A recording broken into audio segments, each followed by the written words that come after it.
Good morning, students. How are you? I hope you all are doing very well. Today we are going to start 10th chapter of our English subject, which is about Madurai, a place fit for God to marry. Madurai has a very vast history, you can say, a mythical history. Myths यानी कि कई सारी ऐसी दंत कथाएँ हैं मदुरई शहर के बारे में जिनके कारण इसका नाम मदुरई पड़ा या अपभ्रंश मदुरई बन गया। ऐसा कहा जाता है कि शिव जी के गले पर जो सांप होता था उससे जहर की कुछ बूंदें इस शहर के ऊपर गिर गई थी और उस कारण इस पर काफ़ी बुरा प्रभाव पड़ रहा था।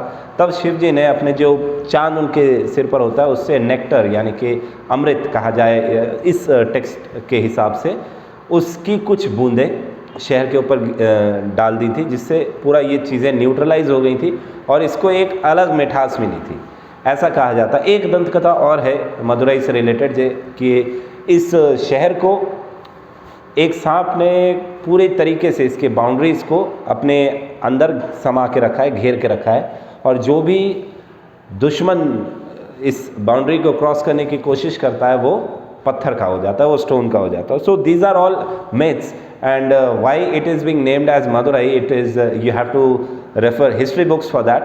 And in this chapter you have been just told about a brief encounter of why this place is named as Madurai.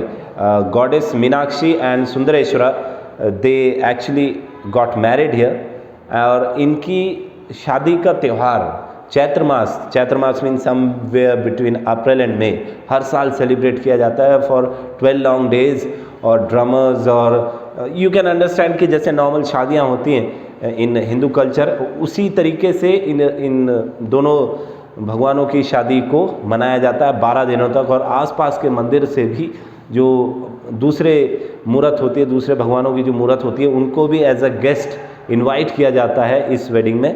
और ये फंक्शन जो है पूरे 12 दिनों तक चलता है depending on the panchang according to the Hindu calendar. जो चैत्र मास होता है अप्रैल या मई में, ये कभी भी हो सकता है। सो मदुरई का इतिहास सिर्फ मंदिरों और इसकी कहानियों तक सीमित नहीं है। बहुत बड़े बड़े राजा यहाँ पर हुए, रानियाँ हुई, और इसका इतिहास पढ़ने के लिए you have to go for history since it's not given in our text and we should not go out of the syllabus. So that was the end of the chapter.